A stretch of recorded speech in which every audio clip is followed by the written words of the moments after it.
విశ్లేషణ కార్యక్రమం TGTV morning news కు స్వాగతం. నేను మీ జర్నలిస్ట్ సత్య. ముందుగా రాష్ట్రంలో జరుగుతున్న రాజకీయ పరిణామాలను కనుక పరిశీలించినట్టయితే చెల్లెలు జీవోతోటి బీసీలను నిలువున దగా చేసిన కాంగ్రెస్ ప్రభుత్వం ఇప్పుడు అందులోంచి ఏ విధంగా బయటపడాలని చూస్తా ఉన్నది. ఇంకా కూడా ఆ డ్రామాను కొనసాగించాలనే ప్రయత్నం చేస్తా ఉన్నది. మరోవైపు చూసుకున్నట్టయితే నిన్న రోజున హైకోర్టుకు సంబంధించిన తీర్పు కాపీ అర్ధరాత్రి అందుబాటులోకి వచ్చింది. దాంట్లో స్థానిక ఎన్నికలు నిర్వహించుకోవడానికి హైకోర్టు గ్రీన్ సిగ్నల్ ఇచ్చింది. కానీ పాత పద్ధతిలోనే ఏదైతే 50% మించకుండా మీరు స్థానిక ఎన్నికలు నిర్వహించుకోండి, మేము ఎన్నికల ప్రక్రియలో జోక్యం చేసుకోవడం లేదు, మీరు ఏదైతే మరి ఇక్కడ రాజ్యాంగ విరుద్ధంగా జీవో ఇచ్చిందో, సుప్రీంకోర్టు గైడ్ లైన్స్ కు విరుద్ధంగా మీరు ఇచ్చిన జీవో ఏదైతే ఉన్నదో ఆ జీవోలను మాత్రమే మేము దాని మీద మాత్రమే స్టే విధించినామని చెప్తే మరి ఇప్పుడు కాంగ్రెస్ ప్రభుత్వం ఏం చేయబోతా ఉన్నది. ఒకవైపు 42% స్థానిక సంస్థల్లో విద్యా ఉద్యోగాల్లో బీసీలకు రిజర్వేషన్ కల్పించి తీరుతామని చెప్పి కామారెడ్డి డిక్లరేషన్ చేసినటువంటి కాంగ్రెస్ ప్రభుత్వం ఒకవైపు ఏదైతే అసెంబ్లీలో మిగతా పార్టీలను దోషులుగా చేయడానికి మరి అక్కడ బిల్లు పెట్టింది. ఏ పార్టీ అయితే ఆ బిల్లును వ్యతిరేకిస్తుందో ఆ పార్టీని బీసీల ద్రోహిగా చిత్రీకరించడానికి ప్రయత్నం చేస్తే బీజేపీ, బీఆర్ఎస్ తో సహా, ఎంఐఎం తో సహా, సిపిఐ ఏకైక సభ్యుడున్నా కూడా సిపిఐతో సహా అందరూ కూడా బిల్లుకు మద్దతు పలికిండ్రు. ఇంకా చేయాల్సిందేంది, 42% రిజర్వేషన్ అమలుకు పూర్తి బాధ్యత వహించాల్సింది ఎవరు అనేది ఇక్కడ తెలంగాణ ప్రజలందరూ కూడా తెల్లమైంది. దాంతో కాంగ్రెస్ మరింత ఇరుకున పడింది. దానితోటే మళ్ళీ ఆ డ్రామాలకు తెరలేపింది. ఆ అంశం నుంచి బయటపడేందుకు జంతర్ మంతర్ దగ్గర డ్రామాలు ఆడింది. అక్కడ ధర్నా పేరుతో డ్రామాలు ఆడింది. మరి వాళ్ళ నాయకుడు ప్రతిపక్ష నాయకుడిగా ఉన్నాడు. వాళ్ళకు మరి 100కు పైగా సీట్లు వచ్చినాయి. ఇవాళ ఏదైతే మరి ఇక్కడ కాంగ్రెస్ పార్టీకి సొంతంగా, అదే విధంగా ఇండి కూటమితో కలిపితే 250కి పైగా సీట్లు ఉన్నాయి. మరి ఇక్కడ పార్లమెంట్ లో ఒక్కరోజు కూడా బీసీల రిజర్వేషన్ ప్రస్తావన తీసుకురాని కాంగ్రెస్ పార్టీ మరి ఇక్కడ కేవలం ఇలా బీసీ మంత్రులు ఎవరైతే ఉన్నారో ఆ బీసీ మంత్రులను హైకోర్టు దగ్గర తీసుకుపోయి మేము పర్యవేక్షణ చేస్తా ఉన్నాం. హైకోర్టులో మీరేంది లాయర్లా, మీరేం చేస్తారు హైకోర్టు దగ్గరికి? ఈ బీసీ లాయర్లు పిచ్చిగా పోయి అక్కడ హైకోర్టు దగ్గర నిలబడతా ఉన్నారు. మరి ఇక్కడ ఏదైతే ఆ రిజర్వేషన్ ను ఏదైతే కామారెడ్డి డిక్లరేషన్ లో అమలు చేయడానికి మేనిఫెస్టో ఏదైతే చేసిండో రాసిండో ఆ manifesto committee chairman Duddilla Sridhar Babu 5వ ఎమ్మెల్యే, ఆయన స్వతహాగా లాయరు. మరి ఏదైతే అసెంబ్లీలో ప్రవేశపెట్టే రోజున ఈ జీవో మరి ఇక్కడ ఖచ్చితంగా అమలై తీరుతుంది, దీనికి అన్ని రకాల అంశాలు చట్టబద్ధ అంశాలలో పొందుపరిచినామన్నాడు. మరి ఇక్కడ ఆయన స్వతహాగా లాయర్ కదా, ఆయన్నే రాసింది కదా 42% అమలు చేస్తామని చెప్పి మరి దాన్ని అమలు పరచాల్సిన బాధ్యత కూడా ఆయన మీదనే ఉంటది కదా. ఆయన ఎందుకు పోలేదు హైకోర్టుకు? నల్లకోటు వేసుకొని ఇవాళ 42% ఖచ్చితంగా ఇది చట్టబద్ధంగా ఉన్నది, రాజ్యాంగబద్ధంగా ఉన్నదని చెప్పి వాదించి ఎందుకు అమలు చేయించలేదు? అక్కడ రోగులు ఏదైతే అక్కడ నుంచి ఢిల్లీ నుంచి లాయర్లను ఎంగేజ్ చేసుకుని పెట్టింది. కానీ మరి స్వతహాగా లాయర్ అయిన శ్రీధర్ బాబు ఎలాంటి అడ్డంకులు లేవని చెప్పి బిల్లును ప్రవేశపెట్టిన శ్రీధర్ బాబు ఎందుకు పోలేదు?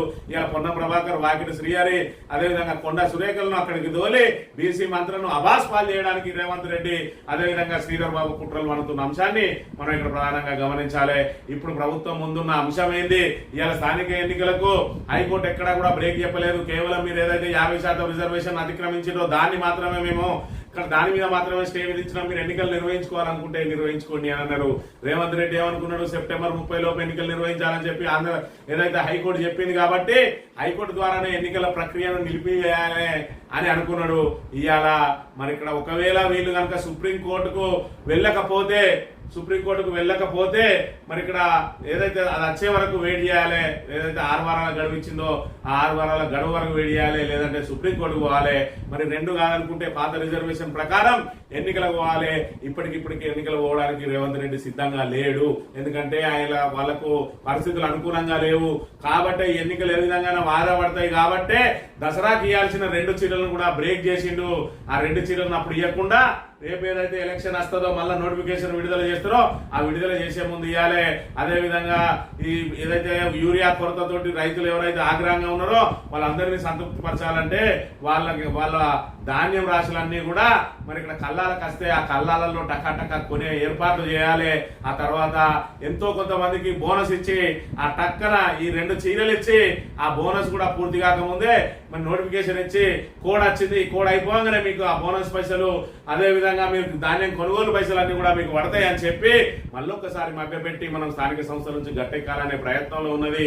ఈ రిజర్వేషన్ ఈ జీవో చెల్లదని ఆల్రెడీ మరి ఇక్కడ రేవంత్ రెడ్డి చెప్పిండు. నిన్న రోజున చూసిన ఆయన అసెంబ్లీ సాక్షిగా చెప్పిండు. అదే విధంగా అబద్ధాలని నమ్ముతారు ప్రజలు, అందుకే మేము అబద్ధాలు ఆడుతున్నామని కూడా ఆయన బాహాటంగా ఎన్నోసార్లు చెప్పిండు. మరి నమ్మినోళ్ళనే మోసం చేయగలుగుతామని కూడా ముఖ్యమంత్రి అయినాక కూడా చెప్పిండు. అయినా ఇంకా తెలంగాణ ప్రజానీకం ఇంకా గుడ్డిగా కాంగ్రెస్ ను నమ్మితే ఖచ్చితంగా వాళ్ళు మనల మొత్తానికే నిండా ముంచుతారు అనే దానిలో ఎలాంటి సందేహం లేదనే విషయాన్ని మనం ఇక్కడ ప్రధానంగా చూడాలి. మంత్రి నియోజకవర్గానికి సంబంధించి చూసుకున్నట్టయితే నిన్న రోజున రామగిరి మండలంలో మరి ఇక్కడ ఒక యువకుని దారుణ హత్య జరిగింది. ఇక్కడ వివాహేతర సంబంధాలే మరి ఈ హత్యకు కారణంగా తెలుస్తా ఉన్నది.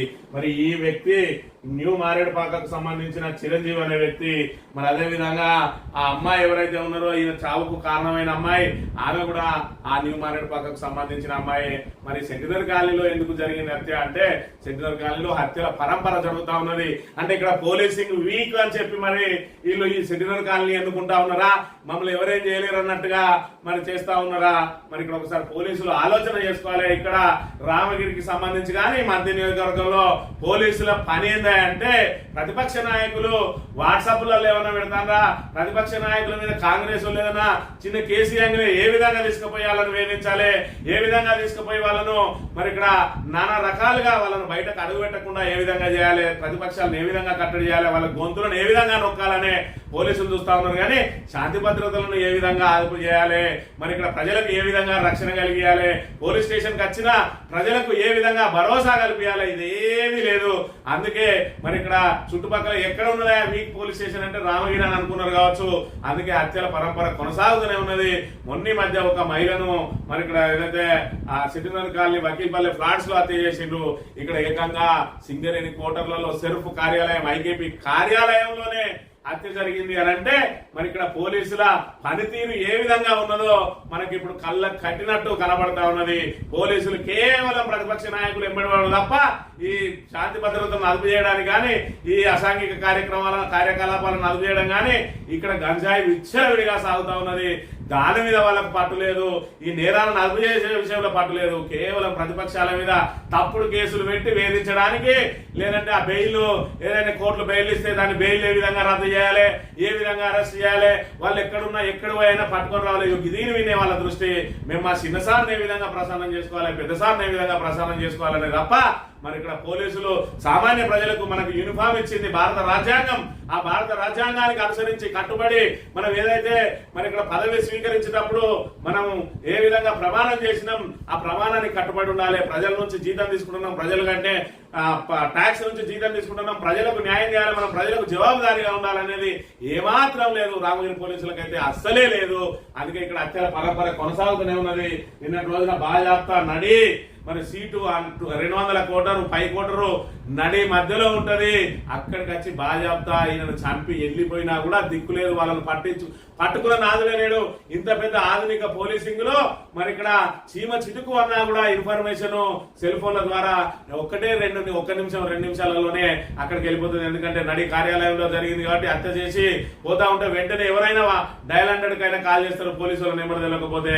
అయినప్పటికీ వాళ్ళు యథేచ్ఛగా వెళ్ళిపోయినా కూడా పట్టుకోలేదు అని అంటే ఈ పోలీసుల ఫలితనం ఏ విధంగా ఉన్నది అనేది మనం చూడవచ్చు. ఇప్పటికే 2 హత్యలు జరిగినాయి. ఇలాగే జరుపుకుంటూ పోతే పోలీసులు ఇదే చేతగానితనంతో చేష్టలు చూస్తే ఈ హత్యల పరంపర కొనసాగే అవకాశం ఉంటది. ఇప్పటికైనా ఉన్నతాధికారులు ఒకసారి రామగిరి పోలీస్ స్టేషన్ మీద దృష్టి పెట్టాలి. మరి ఇక్కడ ఏదైతే ప్రజలకు జవాబుదారీగా ఉండే మరి ఎస్హెచ్ఓను నియమించినట్టయితే నేరాలు అదుపయ్యే అవకాశం ఉన్నది. కానీ ఏదైతే కాంగ్రెస్ నాయకుల పరాపకం కోసం నిత్యం అక్కడ చూసుకున్నట్టయితే మరి ఇక్కడ ఆయన చాంబర్ చుట్టూ కాంగ్రెస్ నాయకులే అక్కడ చక్కర్లు కొడతా ఉంటారు. అక్కడే వాళ్ళని కూర్చుండబెట్టుకొని మాట్లాడుకుంటూ గంటలు కూర్చుంటాడు. లేదంటే మరి ఇక్కడ ఏదైనా వాళ్ళు ఏమేం చెప్తారు, మరి ఇక్కడ ప్రతిపక్ష నాయకుల మీద ఏం చేస్తా ఉన్నారు, వాళ్ళ మీద ఏ విధంగా కేసులు పెట్టాలి, ఏ విధంగా రౌడ్ షీట్ ఓపెన్ చేయాలి, ఇదే పని తప్ప వాళ్ళకు శాంతి భద్రతల మీద ఎలాంటి పట్టింపు లేదనే విషయాన్ని మనం ఇక్కడ గమనించాలి. వార్తను చూసుకున్నట్టయితే ప్రేమ వ్యవహారమే ప్రాణం తీసింది. సెనర్కాల్లో యువకుడు దారుణ హత్య. సెనర్కాల్ డిఆర్డీఏ సెర్ఫ్ ఆఫీస్ లో శుక్రవారం జరిగిన యువకుడు దారుణ హత్యకు ప్రేమ వ్యవహారమే కారణమని పోలీసులు తెలిపారు. Ramagiri PS SI T Srinivas తెలిపిన వివరాల ప్రకారం కోట చిరంజీవి న్యూ మారేడుపాక గ్రామానికి చెందిన పోతన కాలనీలో మీ సేవ సెంటర్ నడుతూ జీవనం సాగించేవాడు. ఇతని భార్య 2019లో మరణించింది. అదే సమయంలో బెంచకల్పేట గ్రామానికి చెందిన వివాహిత కంప్యూటర్ నేర్చుకునేందుకు చిరంజీవి సెంటర్ వచ్చేది. ఇద్దరు క్లాస్మేట్స్ కావడంతో పరిచయం ఏర్పడి ఆ పరిచయం ప్రేమగా మారింది. అయితే ఇప్పటికే వివాహితకు ఇద్దరు పిల్లలున్నారు. నేపథ్యంలో శుక్రవారం మధ్యాహ్నం వివాహితకు ఫోన్ చేసి మాట్లాడాలని చిరంజీవి పిలిపించింది. ఆ మాట నమ్మి చిరంజీవి అక్కడికి వెళ్లాడు. ఈ క్రమంలో వివాహిత భర్త కుమార్, ఆమె అన్న పొలమైన నరేష్, తండ్రి మల్లయ్య, బంధువు పిడుగుచంద్ కలిసి చిరంజీవిపై దాడి చేశారని, తలపై తీవ్రంగా గాయాలతో అక్కడికక్కడే చనిపోయారని తెలిపారు. ఈ ఘటనపై చిరంజీవి తమ్ముడు రామ్ చరణ్ కుటుంబ సభ్యుల ఫిర్యాదు మేరకు కేసు నమోదు చేసి మృతదేహాన్ని పోస్ట్ మార్టం నిమిత్తం ప్రభుత్వ దవాఖానకు తరలించామన్నారు. న్యూ మారేడుపాక మరి పోతన కాలనీ అక్కడ ఏదైతే పూర్తి స్థాయిలో మరి నిర్జన ప్రదేశాలు అనేకంగా ఉంటాయి. కానీ ఇంత జన బాహుల్యం కలిగిన సింగరేణి ప్రాంతమైన క్వార్టర్లకు పిలిచి చంపిండ్రు అని అంటే మరి అక్కడ న్యూ మారేడుపాక 2 టౌన్ పరిధిలోకి వస్తుంది. మరి ఇక్కడ పెట్టుకున్న ఆఫీసు రామగిరి పరిధిలోకి వస్తుంది. అంటే 2 టౌన్ పరిధిలో పోలీసులు మరి వెంటనే రియాక్ట్ అవుతుంది, వెంటనే దొరికిపోయే ప్రమాదం ఉంటది. సెంటినర్ కాలనీలో అయితే మరి ఇక్కడ పోలీసు వీక్ ఉన్నదాన్ని మరి ఇక్కడ చేసిరా ఎట్లా అనే విషయం తెలియదు. ఎందుకంటే ఈయన న్యూ మారేడుపాక కాదు, మన సెంటర్ కాలనీ కాదు, ఆమె సెంటర్ కాలనీ కాదు, పోనీ హత్యలో పాల్గొన్న వాళ్ళు ఎవరైతే పేర్కొంటా ఉన్నారో వాళ్ళది సెంటర్ కాలనీ కాదు. అయినా సెంటర్ కాలనీకి ఏదో నిర్జన ప్రదేశానికి విలువలేదు. అందరూ కార్మిక కుటుంబాలు నివసించే ఆ నివాస ప్రాంతంలో ఉన్నటువంటి కార్యాలయానికి పిలిచి చంపిను అని అంటే పోలీసులకు ఏ విధంగా సవాలు విసిరినరు, పోలీసులకు నిజంగా సిగ్గుసేటైన విషయం అనే విషయాన్ని మనం ఇక్కడ గమనించాలి. జరిగే విషయం మనకు తెలియదు కావచ్చు, అక్కడ హత్య జరుగుతుందని ముందస్తుగా తెలియదు కావచ్చు, కానీ నిందితులు యథేచ్ఛగా అక్కడి నుంచి తప్పించుకుని పోయినా చలనం లేదు అని అంటే అక్కడి నుంచి ఇంత పెద్ద ఇన్ఫర్మేషన్ కలిగి వెంటనే ఇన్ఫర్మేషన్ ఇచ్చే అవకాశం ఉండి మన ప్రత్యక్ష సాక్షులు చూస్తుండగా మరి ఇక్కడ హత్య చేసి కూడా వాళ్ళు దొరకకుండా తప్పించుకపోయారంటే ఇది ఖచ్చితంగా పోలీసుల వైఫల్యమే అని చెప్పి చెప్పక తప్పదు. ఇప్పటికైనా ఉన్నతాధికారులు ఒక్కసారి ఆలోచన చేయాలి. డీజీపీ గారు చెప్పిన మాటలకే పరిమితం కావద్దు. మాకు పార్టీలతో పని లేదు, ఎవరితో పని లేదు, తప్పు చేసిన వాళ్ళని మాత్రమే శిక్షించాలని ఏదైతే చెప్పిండో దానికి నిజం కావాలంటే మరి ఇక్కడ ఏదైతే పార్టీలకు ప్రాపకం కోసం పనిచేసే వాళ్ళు, నాయకుల ప్రాపకం కోసం పనిచేసే వాళ్ళని పక్కన పెట్టి నిజమైన ప్రజల కోసం పనిచేసే వాళ్ళని తీసుకొచ్చినప్పుడే పోలీసుల మీద గౌరవం పెరుగుతుందనే విషయాన్ని మనం ఇక్కడ ప్రధానంగా గమనించాలి. వార్తా కథనాలను అంత పరిశీలించినట్టయితే ముందుగా నమస్తే తెలంగాణలో 42% కోటా లేకుంటే ఎన్నికలకు ఓకే. జీవో 9 పై మధ్యంతర ఉత్తర్వుల్లో హైకోర్టు స్పష్టీకరణ. ఓపెన్ కేటగిరీలో స్థానిక ఎన్నికలు జరుపుకోవచ్చు. పాత విధానంలో ఎన్నికలకు అడ్డంకులు లేవు. బీసీలకు 42% రిజర్వేషన్లనే నిలిపేస్తున్నాం. స్థానిక ఎన్నికల నోటిఫికేషన్ పై స్టే ఇవ్వడం లేదు. ఎన్నికల ప్రక్రియలో మేము జోక్యం చేసుకోవట్లేదు. 50% పరిమితిని పరిగణలోకి తీసుకుంటున్నాం. బీసీ రిజర్వేషన్ పెంపునకు ట్రిపుల్ టెస్ట్ తప్పనిసరి. బీసీ కోటాపై ఇచ్చిన స్టే ఆదేశాలు హైకోర్టు వెల్లడి. జీవో 9 తో పాటు 41, 42 అమలు కూడా నిలిపివేస్తూ ఉత్తర్వులు అని చెప్పి బీసీ రిజర్వేషన్లు పెంచకుండా పాత విధానంలో ఎన్నికలు నిర్వహించేందుకు ఎలాంటి అడ్డంకులు లేవట. ఇప్పుడు రేవంత్ రెడ్డి ఏం చేస్తాడనేది కావాలి. 42% అమలు చేసి తీరుతావా, లేదంటే మరి ఇక్కడ పాత పద్ధతిలోనే పోతావా? జీవో తోటి ఎలక్షన్ నిర్వహించే అవకాశం లేదని చెప్పి కూడా ఇంతమందిని బ్లఫ్ చేసిండు ఇవాళ రేవంత్ రెడ్డి. ఇవాళ ఎన్నికల కమిషన్ కూడా అబాస్ పాలైంది. ఎన్నికల కమిషన్ కు చెంపపెట్టులాగా ఉన్నది ఈ తీర్పు, ప్రభుత్వానికి చెంపపెట్టులాగా ఉన్నది. ఏదైతే మరి ఇక్కడ సుప్రీంకోర్టు గైడ్ లైన్స్ దాటి అతిక్రమించి మనం ఎన్నికలకు పోతే అది ఖచ్చితంగా ఎన్నికలు నిలిచిపోతాయని చెప్పి దానికి సంబంధించి ఇతర రాష్ట్రాల్లో ఇప్పటికే తమిళనాడులో, మహారాష్ట్రలో జరిగిన ఉదాహరణలు ఉన్నాయని తెలిసి కూడా ఇదే కేసీఆర్ ఏదైతే 25% 33% పెంచితే బీసీ రిజర్వేషన్ దాని మీద కోర్టుకు వెళ్తే ఆజీవోను కూడా కొట్టేసిరని తెలిసిన విషయం తెలిసి కూడా కేవలం బీసీలను మభ్యపెట్టడానికి ఇక్కడ అధికారాన్ని దుర్వినియోగం చేసింది, ప్రజాధనాన్ని దుర్వినియోగం చేసింది రేవంత్ రెడ్డి ప్రభుత్వం. ఇవాళ 42% అమలు చేసి తీరుతామని ఇంకా కూడా చెప్తా ఉన్నారు, ఇంకా మభ్యపెడతా ఉన్నారు.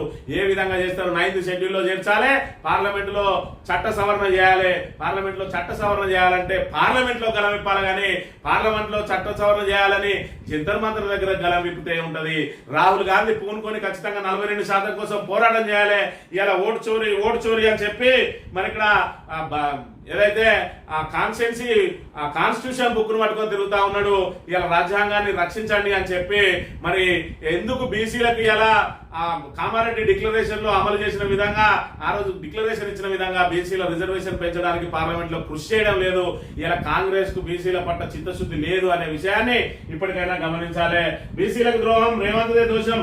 వైఫల్యాల నుంచి డైవర్షన్ కే స్థానిక ప్లాన్ మొండి పట్టుకుపోయి జీవో 9 విడుదల వద్దని వారించిన సీనియర్ ఐఏఎస్లు కోర్టులో నిలవదన్న న్యాయ నిపుణులు ఇబ్బందులు తప్పవన్న ఎస్సీసీ వర్గాలు అయినా ముందుకు వెళ్లాలంటూ ఒక ప్లాన్ పెట్టుకొట్టడంతో కాంగ్రెస్ ఆందోళన. ఇక్కడ రేవంత్ రెడ్డి చేసింది ఏంటి అని అంటే ఇప్పటికే అనేక సమస్యల్లో కొట్టుమిట్టాడుతా ఉన్నారు తెలంగాణ ప్రజానికం. ముఖ్యంగా రైతులు ఇవాళ ఒక్క యూరియా బస్తా కోసం రోడ్ల మీద పడిగాపులు గాయాల్సిన దుస్థితి వచ్చింది. మరి ఇక్కడ కేసీఆర్ ప్రభుత్వంలో ఎన్ని యూరియా బస్తాలు కావాలంటే అన్ని, ఎందుకంటే యూరియాను పంటకే వాడతారు, ఇక దేనికి ప్రత్యామ్నాయంగా వాడడానికి దాన్ని కమర్షియల్ గా వాడడానికి ఎలాంటి అవకాశం లేదు కాబట్టి రైతులు మాత్రమే కొనుగోలు చేస్తారు. కాబట్టి ఎన్ని యూరియా బస్తాలు కావాలంటే అన్ని యూరియా బస్తాలు మరి ఇక్కడ పాస్బుక్లు కావాలనో ఆధార్ కార్డు కావాలనో లేకుండా అడిగిన రైతులందరికీ కూడా సరఫరా కోసం డిమాండ్ కు సరఫరా కాదు వచ్చే సీజన్ కు సరిపడా కూడా ముందే సమకూర్చి పెట్టుకుంటే ఇవాళ రేవంత్ రెడ్డి పాలన వైఫల్యంతో ఒక్కొక్క యూరియా బస్తాలు ఇచ్చుకుంటూ 4 యూరియా బస్తాలు కావాల్సిన కాడ 10 యూరియా బస్తాలు కావాల్సిన కాడ 1, 2 ఇచ్చుకుంటూ రైతులను నానా ఇబ్బందులకు గురి చేసింది. మరి ఈ ఇబ్బందుల నుంచి మరి ఇక్కడ ఈ సమస్యల నుంచి ఏదైతే ప్రభుత్వ ఉద్యోగులకు సంబంధించి డిఏల నుంచి అదేవిధంగా ఏదైతే ఫీజు రియంబర్స్మెంట్ నుంచి ఆరోగ్యశ్రీ బకాయిల నుంచి ఈ ప్రజల దృష్టిని మరల్చేందుకు అందరినీ కూడా స్థానిక ఎన్నికల వైపు మరల్చి అమలు గాని మరి ఇక్కడ జీవో ఏదైతే చెల్లుబాటు గాని జీవో ఇచ్చి దాన్ని వద్దని వారించిందట సీనియర్ ఐఏఎస్ అధికారులు. అయినప్పటికీ కూడా మరి ఎస్సీసీ ఏదైతే రాష్ట్ర ఎన్నికల సంఘాన్ని కూడా తప్పుదో పట్టించి వాళ్ళ మీద కూడా హుకుం జారీ చేయించి ఇవాళ నోటిఫికేషన్ ఇప్పించి తాను అబాస్పాలు కావడమే కాకుండా స్వతంత్రంగా మరి వ్యవహరించే అటువంటి ఎన్నికల సంఘం కూడా అబాస్పాలైంది. ఓకే, ప్రభుత్వ సూచన ప్రకారం వాళ్ళు గెజిట్ ప్రకారం వీళ్ళు ఎన్నికలకు పోతారు, కానీ హైకోర్టులో వాదనలు జరుగుతా ఉన్నాయి. మొదటి రోజు వాదనలు జరిగే సమయంలో రెండో రోజుకు వాయిదా పడ్డ రోజున అప్పటికి నోటిఫికేషన్ రిలీజ్ కాలేదు కాబట్టి ఆ నోటిఫికేషన్ ఆపితే మరి ఎన్నికల సంఘానికి హుందాతనం అనేది ఉండేది. కానీ ఒకవైపు జరుగుతా ఉన్నాయని తెలిసి కూడా మధ్యాహ్నం 2:15కు వాదనలు వింటారని తెలిసి కూడా హడావిడిగా నోటిఫికేషన్ రిలీజ్ చేసిండ్రు. మేము షెడ్యూల్ విడుదల చేసినాం కాబట్టి దాని ప్రకారమే నోటిఫికేషన్ విడుదల చేసిండ్రు. ఆల్రెడీ నామినేషన్ల ప్రక్రియ చేపట్టిండ్రు. దానికి ఎంత ఖర్చు అయిందో ఒకసారి ఆలోచన చేయాలి.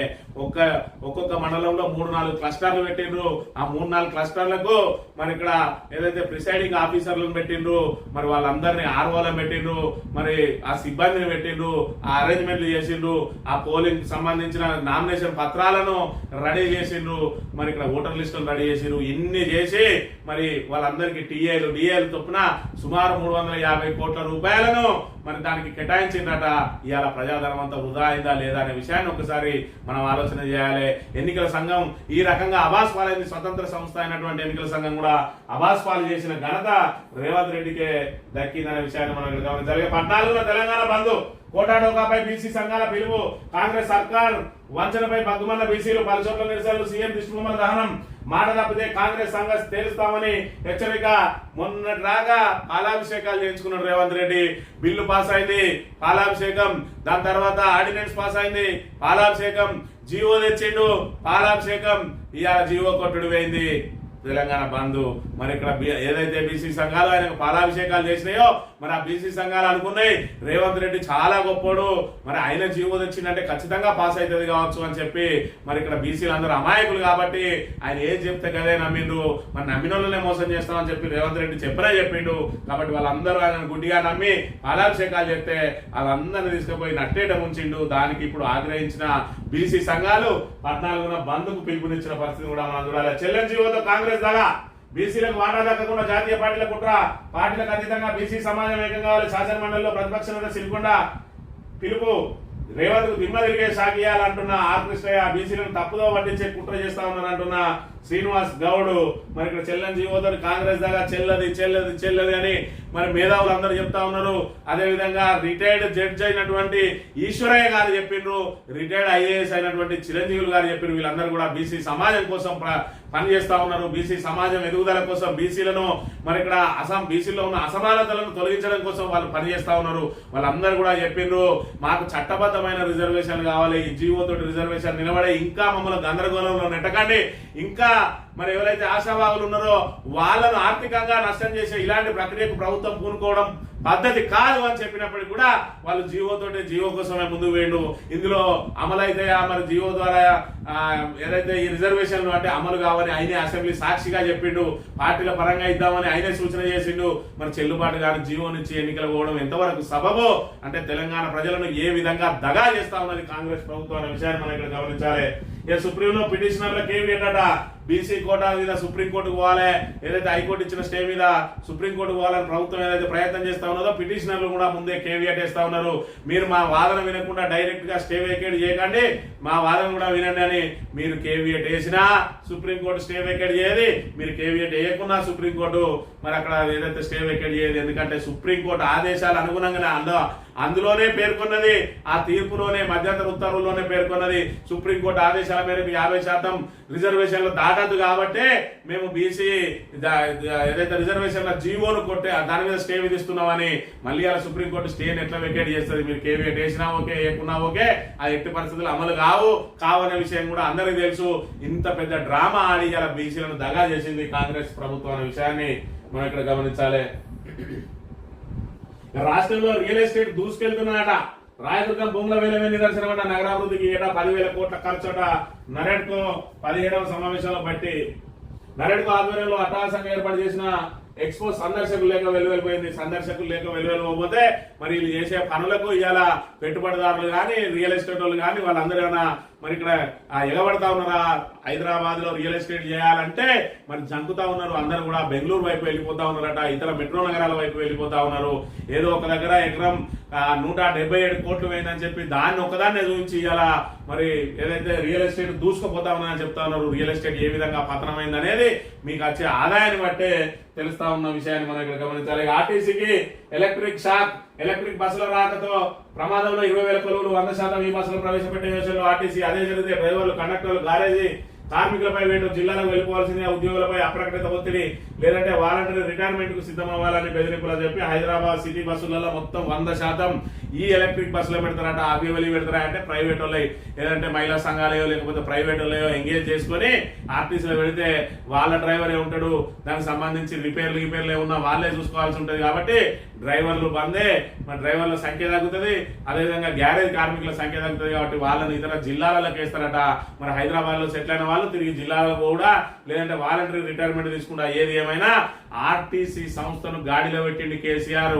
కార్గో లాంటి ప్రతిష్టాత్మకమైనటువంటి ఒక వ్యవస్థను సృష్టించి దాని ద్వారా ఆర్టీసీకి జవసత్వాలు మరి ఇక్కడ పురికిపుచ్చుకునేలాగా ప్రయత్నం చేస్తే రేవంత్ రెడ్డి వచ్చి ఉచిత బస్సు తోటి దాన్ని మొత్తాన్ని ఆర్టీసీని నిర్వీర్యం చేసిండు. ఉచిత బస్సు ద్వారా ఆక్యుపెన్సీ రేషియో పెరిగింది అన్నాడు, ఉచిత బస్సు ద్వారా లాభాలు పెరిగినాయి అన్నాడు. లాభాలు పెరిగితే ఉచిత బస్సు ద్వారా ఆక్యుపెన్సీ రేషియో పెరిగితే బస్సులు పెరగాలి, సంఖ్య పెరగాలి, ఉద్యోగాల సంఖ్య పెరగాలి.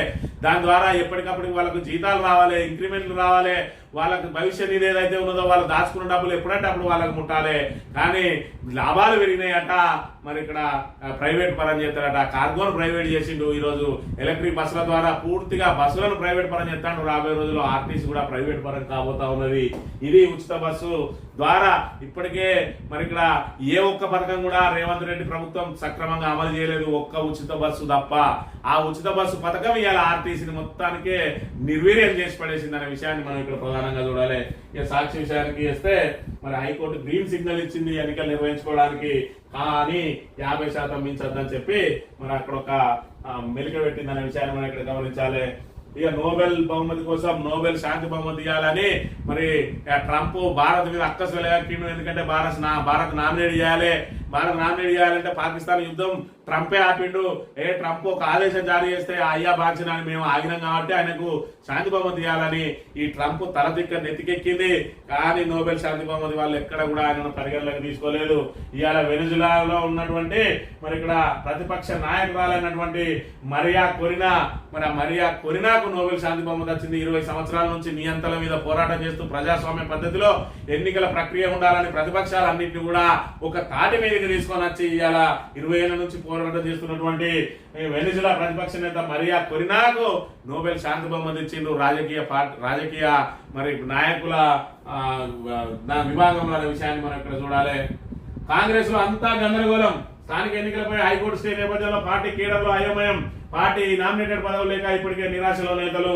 ఈ ఎన్నికలు నిర్వహించలేక మరి చతికిల పడుతున్న కాంగ్రెస్ ప్రభుత్వం, ఈ అసమర్థ కాంగ్రెస్ ప్రభుత్వ పాలనలో మరి సామాన్య ప్రజల్లాగే కాంగ్రెస్ కార్యకర్తలు కూడా నలిగిపోతున్న పరిస్థితిని మనం ఇక్కడ ప్రధానంగా గమనించాలి.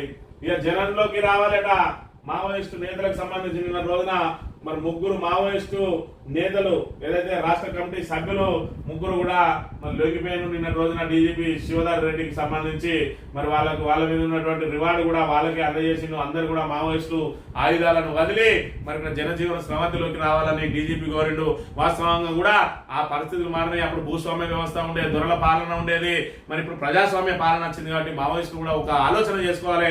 ఖచ్చితంగా జనజీవన స్రవంతిలోకి వచ్చి ఇప్పటికి కూడా ప్రజాస్వామ్య యుద్ధంలో కూడా మరి ఇక్కడ పేద ప్రజలకు మరి ఇక్కడ అణగారిన ప్రజలకు ఇంకా ఇబ్బందులు ఎదురవుతున్నాయి. ఇప్పటికి కూడా ఇంకా 76 సంవత్సరాలు 77 సంవత్సరాలు అయింది స్వతంత్రం వచ్చి, ఇంకా బీసీలకు 42% రిజర్వేషన్ కావాలి అని స్థానిక సంస్థలలో అడగడానికే మనం ఇక్కడ ఉన్నామంటే మరి మనం చట్టసభల్లో బీసీల రిజర్వేషన్ కోసం అడగాలంటే ఇంకా 20 ఏళ్ళు పడుతుందో 30 ఏళ్ళు పడుతుందో. స్వతంత్రం వచ్చి 100 ఏళ్ళు దాటినా కూడా ఇంకా రిజర్వేషన్ల మీద ఆధారపడతాం. అంబేద్కర్ ఆ రోజు రిజర్వేషన్లు పెట్టిన రోజున ఒకటే చెప్పిండు, ఈ రిజర్వేషన్లు 10 సంవత్సరాల వరకే అమలు ఉంటాయని. ఎందుకంటే 10 సంవత్సరాలలో ఈ అసమానతలు పోతాయి, కులాలు పోతాయి, అందరూ కూడా మనుషులుగా పరిగణించబడతారు. మరి అక్కడ ఆర్థిక అసమానతలే కానీ కులాల మధ్య అసమానతలు ఉన్నది అని అనుకున్నాడు. కానీ ఇవాళ కులాల మధ్య అసమానతలు అట్లే ఉన్నాయి. కులాల వారిగానే డెవలప్మెంట్ అవుతా ఉన్నారు. ఇవాళ చూసుకున్నట్టయితే రెడ్లు, రావులు, కోమట్లు, మరి ఇక్కడ ఏదైతే క్షత్రియులు మన దగ్గర ఉండే క్షత్రియులు చాలా తక్కువ అయినప్పటికీ కూడా క్షత్రియులు మరి అగ్రభాగాన ఉండేది బ్రాహ్మణులు. వాళ్ళందరూ కూడా ఆర్థికంగా, రాజకీయంగా, సామాజికంగా, మరి విద్యాపరంగా, ఉద్యోగ పరంగా అన్నింటిలో కూడా సెటిల్ అయి ఉన్నారు. ఇవాళ ఒక 100 ఉద్యోగాలకు సంబంధించి తీసుకున్నట్టయితే 80కి పైగా వాళ్ళు ఉంటారు, 20 మాత్రమే బడుగు బలహీన వర్గాల వాళ్ళు ఉంటారు. అదేవిధంగా రాజకీయంగా ఎమ్మెల్యేల సంఖ్య చూసుకున్నట్టయితే బడుగు బలహీన వర్గాల సంఖ్య చూసుకున్నట్టయితే ఎస్సీ ఎస్టీలకు రిజర్వేషన్ ఉన్నాయి కాబట్టి వాళ్ళ సంఖ్య వాళ్ళకు ఉంటా ఉన్నది. బీసీలకు చూసుకున్నట్టయితే మరి ఇక్కడ సింగిల్ డిజిట్ లోనే మిగిలిపోతా ఉన్నారు బీసీ ఎమ్మెల్యేలు అనే విషయాన్ని మనం ఇక్కడ గమనించాలి. మరి ఈ రకంగా ఆ అసమానతలు తొలగిపోవాలంటే రాజకీయంగా చైతన్యం రావాలి, బీసీలలో చైతన్యం రావాలి. మరి వీళ్ళందరూ కూడా రాజ్యాధికారం దిశగా ప్రయత్నం చేయాలి. కాబట్టి వాళ్ళని చైతన్యపరచడానికి మావోయిస్టులు వ్యూహం మార్చుకోవాలి. వ్యూహం మార్చుకొని వాళ్ళు కూడా జనజీవన స్రవంతిలో కలిసి ప్రజలను చైతన్యపరిచే కార్యక్రమాలను ప్రజాస్వామ్యయుతంగా నిర్వహించి ప్రజలను చైతన్యపరిచి ప్రజల లోపల తిరిగితేనే అది సాధ్యమైతే తప్ప ఎక్కడో తుపాకులు పట్టుకొని ప్రయత్నం చేస్తే అయ్యేది కాదనే విషయాన్ని ఇప్పటికైనా మరి ఇక్కడ నక్సలైట్లు గమనించి మావోయిస్టులు అందరూ కూడా జనజీవన స్రవంతిలోకి వచ్చి రాజకీయ చైతన్యం కోసం కృషి చేయాలని చెప్పి టీజీటీవీ తరఫున ప్రత్యేకంగా కోరుతా ఉన్నాం. 3 ట్రిలియన్ ఎకానమీ సాధించేదెలా? ప్రతి జిల్లా అభివృద్ధి ఎలా సాధ్యం? మెరుగైన జీవనం ఎలా సాధ్యం? విద్యా నైపుణ్యాల అభివృద్ధి ఎలా? పాలన పౌర సేవలు ఎలా? రాష్ట్రాభివృద్ధికి మీరు ఏం సూచిస్తారు? 8 అంశాలతో రాష్ట్ర ప్రభుత్వ సర్వే. తెలంగాణ రైజింగ్ విజన్ 2047 పేరుతో ఆన్లైన్ లో అభిప్రాయాల సేకరణ ఈ నెల 25 వరకు అభిప్రాయాలు పంచుకునే అవకాశం అట. 3 ట్రిలియన్ ఎకానమీ సాధించేదెలా అని అభిప్రాయాలు సేకరిస్తానట. అసలు 3 ట్రిలియన్ ఎకానమీ సాధించేదో మీకే వెళ్ళకపోతే ఇక ప్రజలకే విధంగా తెలుస్తుంది. ఏదో గప్పాలు కొట్టి మేము 3 ట్రిలియన్ ఎకానమీ సాధిస్తామని చెప్పడం కాదు, ఆచరణ సాధ్యం కావాలి. మీరు పెట్టినటువంటి మరి ఏదైతే అస్తవ్యస్త విధానాలు, హైడ్రా లాంటి తుగ్లక్ నిర్ణయాలతోటి ఇవాళ రియల్ ఎస్టేట్ పూర్తిగా పడిపోయింది. మీరు ఏదైతే కక్ష సాధింపులు, రాజకీయ కక్ష సాధింపుల కోసం పోతే మరి ఇక్కడ అభివృద్ధి అనేది అలాగే నిలిచిపోతుంది. ఖచ్చితంగా ప్రతిపక్ష పార్టీల వాళ్ళ అభిప్రాయాలను కూడా పరిగణలోకి తీసుకున్న రోజునే మరి ఇవాళ మనం ఆర్థికంగా, సామాజికంగా ముందుకు పోయే అవకాశం ఉంటుంది తప్ప మరి ఇక్కడ కేవలం రాజకీయాల కోసమే మీరు పదవులు అలంకరించినట్టయితే ఈ 3 ట్రిలియన్ కాదు కదా, ఈ ఎకానమీ ఇంకా పూర్తి స్థాయిలో కూలిపోయే ప్రమాదం కూడా ఉంటుందనే విషయాన్ని గమనించాలి. ఈ ఆంధ్రజ్యోతి విషయానికి వస్తే శబరిమలలో సంచలనం 4.5 కిలోల బంగారం ఎక్కడ చెప్పి తెచ్చినప్పుడు 42.8 కిలోలు, తిరిగి ఇచ్చింది 38.25 కిలోలు. ఈ తొడుగులు చేయడానికి ఎవరికి అప్పచెప్పి దాన్ని దేశమంతా దింపితే అలా 4.5 కిలోలు తగ్గిందట. దీనికి బాధ్యులు ఎవరని మరి ఆ ట్రావెన్కోర్ సంస్థ మీద కేసు నమోదు చేయమని కేరళ పోలీసులు ఆదేశించిండ్రు. ఇక ఇక్కడ చూసుకుంటే ఇది పూర్తిగా తాబేదార్ పత్రిక. ఇవాళ బీసీ రిజర్వేషన్ తోటి బీసీలందరినీ దగా చేసిన కాంగ్రెస్ ను ఏకి పారేయాల్సినటువంటి పత్రికలు మరి ఇక్కడ ఈ నోబెల్ శాంతి బహుమతికి సంబంధించి మాకు నోబెల్ శాంతి బహుమతి ఎక్కడనో వెనుజులా దేశానికి వచ్చిన ఇంత పెద్దగా పెట్టి ఈ ప్రజలందరినీ ఇటు చూడమని, లేకపోతే హైడ్రా చాలా పెద్ద పని చేస్తా ఉన్నదని చెప్పి ఇక్కడనట ఏదో 750 కోట్ల స్థలం కబ్జా అయితే దాన్ని మరి ఇక్కడ బయటికి తీసినట. జూబ్లీ హిల్స్ లో ఆక్రమించిన స్థలం చుట్టూ ఫెన్సింగ్ వేసి అక్కడ షెడ్లు కడతాంటే హైడ్రా పోయి మొత్తం స్వాధీనం చేసుకున్నట్టు. హైడ్రా చాలా పెద్ద పని చేస్తాడు రేవంత్ రెడ్డి, చాలా గొప్ప గొప్ప పనులు చేస్తాడని ఇవాళ ఆయన వైఫల్యాలను కనబడకుండా ఇగో ఇలాంటి మరి పిఆర్ స్టంట్లతోటి ఈ తాబేదార్ పత్రికలు, ఈ రేవంత్ రెడ్డి బూట్లు నాకే ఈనాడు, ఆంధ్రజ్యోతిలో ఇవాళ ప్రజల పక్షం ఉండకుండా ప్రభుత్వ పక్షం ఉండి కేవలం వాళ్ళు ఇచ్చే ప్రకటనల కోసం, వాళ్ళ ఆస్తులు కాపాడుకోవడం కోసం ఇవాళ ప్రజల ఏదైతే అవసరాలను, ప్రజల సమస్యలను మనం తొక్కి పెడుతున్న అంశాన్ని, డైవర్షన్ చేస్తున్న అంశాన్ని కూడా ప్రజలు గమనించాలి. ఆంధ్ర పత్రికలు ఎప్పటికున్నా ఆంధ్ర పత్రికలే తప్ప తెలంగాణ ప్రజల కోసం పనిచేయాలనే విషయాన్ని కూడా మనం ఇక్కడ గమనించాలి. అంజన్ అలకా బుజ్జగింపు, జూబ్లీహిల్స్ టికెట్ దక్కపోవడంతో ఆగ్రహం. కామారెడ్డి మల్కాజ్గిరిలో స్థానికేతరుడు పోటీ చేయలేదా? టీపీసీసీ వర్కింగ్ ప్రెసిడెంట్ గా ఎక్కడైనా పోటీ చేయొచ్చు. ఒరిజినల్ కాంగ్రెస్ నేతలకు 200% అన్యాయం. మీడియా సమావేశంలో అంజన్ కుమార్ యాదవ్ విమర్శలు. మరి ఇక్కడ అంజన్ కుమార్ యాదవ్ సంబంధించి ఆయన సికింద్రాబాద్ ఎంపీగా పనిచేసిండు. మరి అలాగే ఆయన జూబ్లీహిల్స్ టికెట్ అడుగుతాయన్నది అసెంబ్లీ నియోజకవర్గం కష్టపడికి నీది జూబ్లీహిల్స్ కాదు కాబట్టి స్థానికులకి అవకాశం అని చెప్పి మరి ఇక్కడ చెప్తున్న పరిస్థితి. మరోవైపు ఆయన నిన్నటి రోజున రేవంత్ రెడ్డి మీదనే నిప్పులు కక్కిండు. మరి ఇక్కడ నువ్వు మల్కాజ్గిరిలో పోటీ చేయొచ్చు, కామారెడ్డిలో పోటీ చేయొచ్చు, కొడంగల్లో పోటీ చేయొచ్చు, కానీ మేము జూబ్లీహిల్స్ లో పోటీ చేస్తే తప్ప నువ్వు టీపీసీసీ వర్కింగ్ ప్రెసిడెంట్ గా మల్కాజ్గిరిలో పోటీ చేసినావు, నేను టీపీసీసీ వర్కింగ్ ప్రెసిడెంట్ నే, నేను కూడా ఎక్కడైనా ఎందుకు పోటీ చేయరాదని చెప్పి ఆయన మరి పూర్తి స్థాయిలో వాళ్ళని ఏకారు పెడతా ఉంటే మరి ఇక్కడ కాంగ్రెస్ నాయకులు వాళ్ళని బుజ్జగించడానికి ప్రయత్నం చేస్తున్న పరిస్థితిని మనం ఇక్కడ గమనించవచ్చు. ఈనాడు దినపత్రిక విషయానికి వస్తే ఈ T shirt made in Telangana అట. ఈ T shirt made in Telangana అయితేంది, మేడ్ ఇన్ ఆంధ్ర అయితేంది. దీని ద్వారా ఇప్పటికిప్పుడు ఈ ప్రజలు మొత్తం దీన్ని ఈ వార్త ద్వారా చైతన్యపరిచేది ఏముందో చూడాలి. ఇక్కడ పాత విధానంలో ముందుకెళ్ళొచ్చని ఒక చిన్న వార్త రాసింది, కానీ బీసీలకు ఏ విధంగా అన్యాయం జరుగుతా ఉన్నది, ఈ బీసీ రిజర్వేషన్ల కోసం తీసిన జీవో వెనుక కపటమైన మరి కుట్ర ఏ విధంగా దాగి ఉన్నది, బీసీలను మార్చే విధంగా ఏం చేస్తా ఉన్నారు అని చెప్పి ఎందుకు ప్రభుత్వ విధానాలను ఇవి ప్రశ్నించడం లేదు అనే విషయాన్ని ఒకసారి గమనించాలి. ఈనాడు ఆంధ్రజ్యోతిని వీలైనంత వరకు దాన్ని చదవడాన్ని మానేయండి.